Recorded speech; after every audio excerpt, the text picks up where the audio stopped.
Good evening, ladies and gentlemen. Hope I found you well. This is the United Uncle here. We meet again as we are discussing news about Manchester, what happened during the day, and another breaking news. Hope I found you well. Today we're gonna discuss about Joshua Zirkzee, Ahmad, Ruben Amorim, the results for today, then transfer rumors. Just give me a few minutes. And also, please don't forget, if you like the content, just subscribe, share, and comment. This will help our channel to grow. It will help me also to improve my content, the quality of my content, even the length and the research of my content. Please help me grow my channel. As I start, I want to talk about Joshua Zirkzee. For everyone who watched the match, you saw what the fans, the Manchester United fans, did today, singing his name. For those who don't know what happened before, the last match we played when Manchester lost, it was against Newcastle. Zirkzee was substituted in the first half by our new coach Ruben Amorim, and people celebrated his substitution. The guy was down in tears. He went to the changing room, but I'm sure somebody advised him that no, you have to go back. Then he came back. So it was glad to see people cheering his name. He almost made an assist. If he was confident enough, he was going to score that goal. But he had to pass to Harry, which was unfortunate. We should have won that match against Liverpool. Just to put that one on the side. Then we talk about Ahmad. If you remember very well, on my previous videos, I talked about Ahmad. I said Ahmad is going to score. I even called him the Ivorian Messi. Messi from Ivory Coast. That guy is a talent. You saw how he coolly scored that goal, which was assisted by Garnacho. That was nice to see. As I predicted, but I predicted that Manchester is going to score 2 and Liverpool 1. But unfortunately, the match finished 2-2. But it was better than what I expected. It was a big improvement from the previous game. And the other thing, talking about this match, it was like a big improvement if you're comparing from the previous Man U versus Liverpool game at Old Trafford, where we were hammered 3-0. Today it was a good improvement. Even the stats, everything was favoring us. We can see a good improvement under this coach, Ruben Amorim. As I told you that I'm going to talk about this coach. This coach is very honest. He's down to earth. He say as it is. If it's about injuries, the way he faced the reporters, the way he faced the media, he's not shy, he's not camera shy. He always say as it is. What a breath of fresh air. It's not like I'm taking a dig on Ten Hag, but as you know, Ten Hag was very secretive. He wouldn't tell you exactly what is he planning. But I don't blame him for anything which happened. The guy brought us trophies. He made us to win 2 trophies in a row in 2 seasons, which is the FA Cup and the Carabao Cup. He even made us to finish position number 3. So it's not like I'm taking a dig on Ten Hag, but in Bruno we see something. I hope Glazers, Ineos, and the board will support this coach, bring in the right kind of players which he wants in this club. And I'm sure the sky is the limit. You all saw the match today, very good improvement. Even the match against City, very good improvement. Even the first half against Arsenal, you could see we are facing these big teams. Tottenham, the second half, we are facing these teams. We're doing well. against the so-called big teams. The problem comes when we are playing the so-called small teams. That's when we relax. We put our guard down thinking that it's a foregone match. We are already winning the match, or it's a done deal. If we can only improve on that part, that we take every team and every game serious, Man will do well. And one thing which I saw which is lacking, we need competition up front. Rasmus, he can't do it on his own. As you know, Joshua Zirkzee is not like an out-and-out, a traditional number 9. He's like a link-up striker. We need another traditional number 9, which is gonna help Rasmus. Rasmus will play his part, and the other striker comes and plays his part. And we also need competition. I'm sure that thing will improve our team. It will improve the fatigue, even the competition all around. Because this thing can be a win-win situation. If a player knows that, if he knows that there's competition, it improves his game. He knows that if he doesn't play nice, the coach won't play him next, or is substituted early. So it improves everyone. The new striker, even Rasmus. Because I can see our team is lacking up front. From the middle going back, it's not that bad. It's okay. We can do with it. Although I will do a topic for Onana on another day. There's something lacking on Onana. Although I like the guy. But there's something lacking. Sometimes he concedes silly goals. I don't know what happens. Is it lack of confidence? What exactly happens on Onana sometimes? But I like the guy. He needs competition also. I don't think Bandia is the right competition for this guy. There's a rumor that they want Suzuki, who's playing in Italy. Ten Hag wanted that guy, and he couldn't get him. But the rumor is still there that we want Suzuki.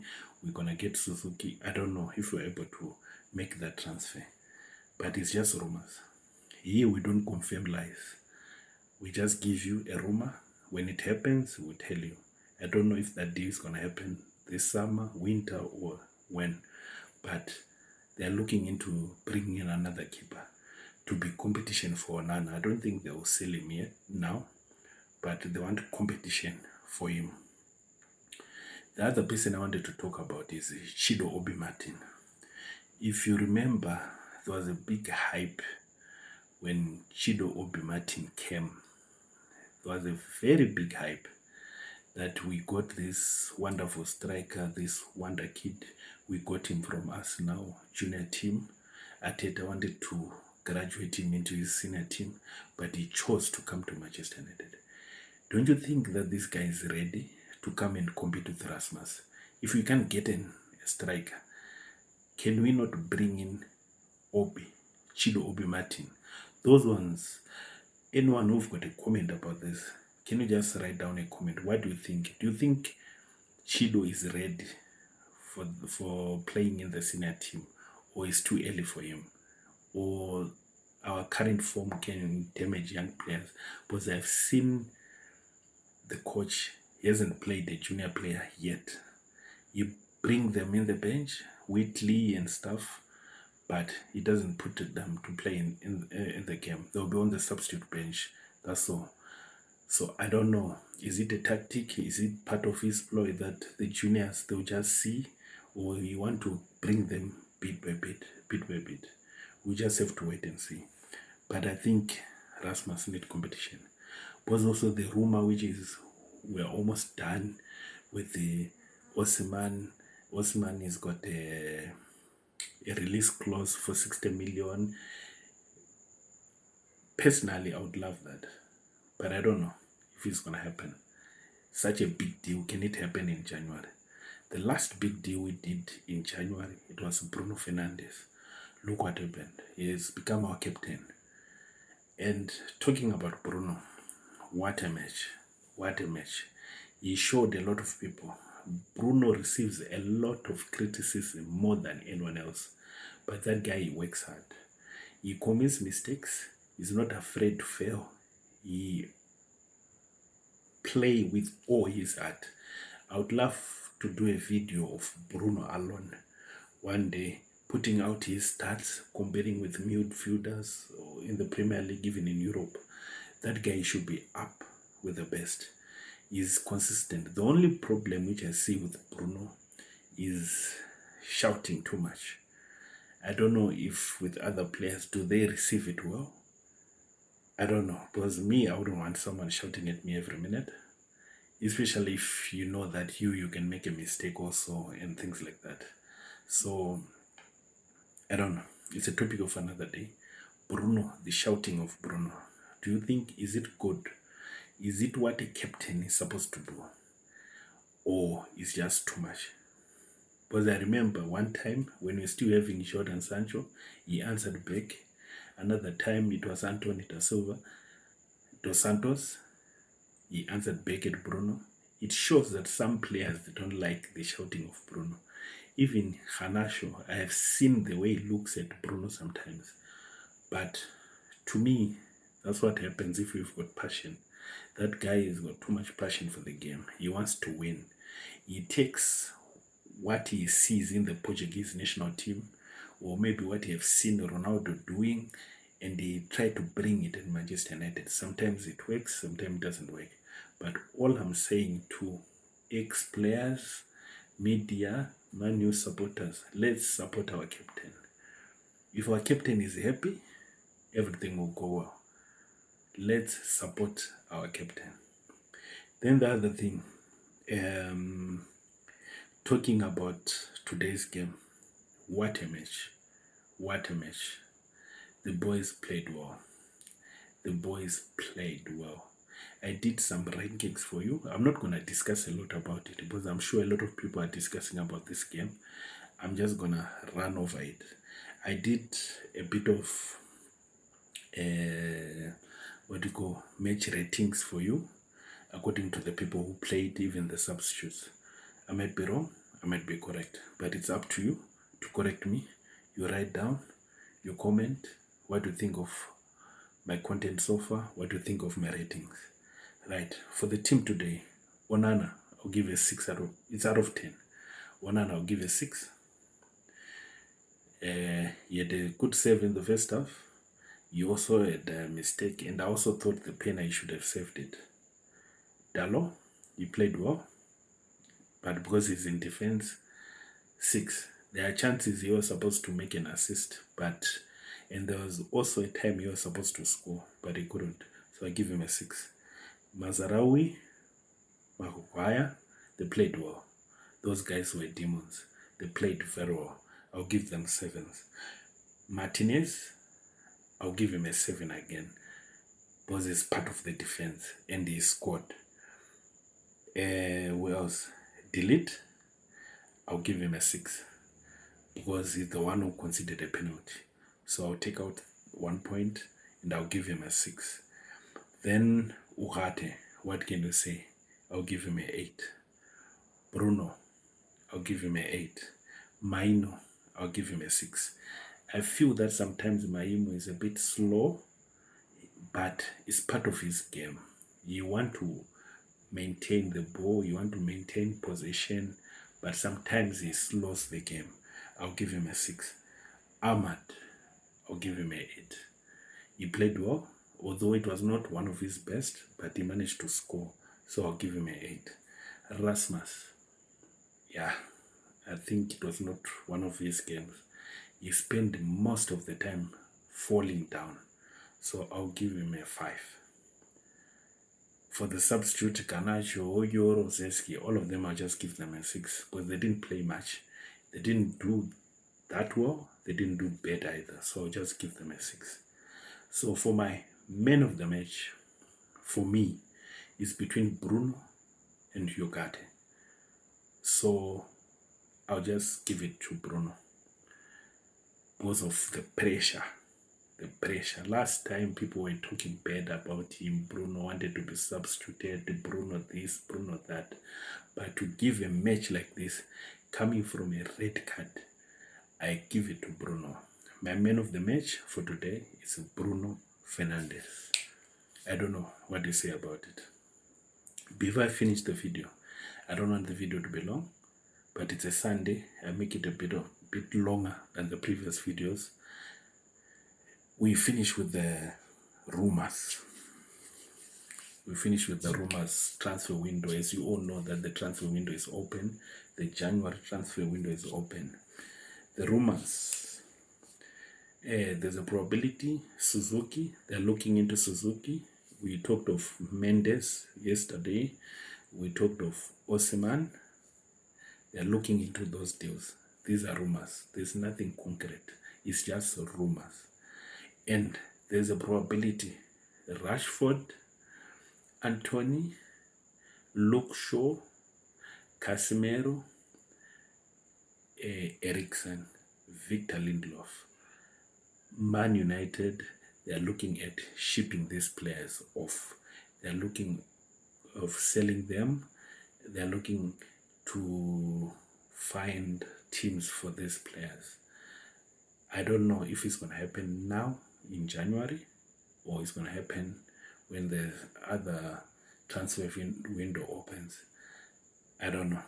But the way I'm seeing it, I've seen that these people are not favorites of the new coach. You can see even with the minutes which they are playing, these guys are not getting minutes. If it's Rashford, I don't think we're going to see Rashford playing for Manchester United again. But I wish him the best. He's born and bred in Manchester. He's one of our own. He's an academy graduate. But if it's not working, there's nothing we can do about it. The rumors is saying he's also complaining that he's overly criticized. You do what other players do. But if it's Rashford, people criticize him a lot. That is what others are saying. I don't know how true is it. I'm just bringing as it is. Here we don't confirm lies. We just take the sources, we tell you. We don't confirm lies. So it's just a rumor that Rashford is complaining. It might be true, it might be false, but there's something happening with Rashford. That one I can tell you. Because why is Rashford not playing? I don't think he's injured or sick as they are saying. There's something happening with Rashford. I think I've said everything. Bruno, Zirkzee, Ahmad, Amarin, and my player ratings. And lastly, for those who don't know the result for today was Manchester United 2, Liverpool 2. The goal scorers, Licha Martinez and Ahmad Diallo. And you remember I told you about my nightmares. That guy again, he scored a penalty. Mo Salah. But today it was unfortunate. Liverpool didn't win. Please, if you like my content, subscribe, share, hit the notification bell.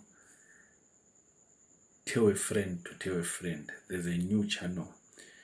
The more I get subscribers, the more you comment on this, the more I improve my channel, the more I improve my background, everything to give you quality content.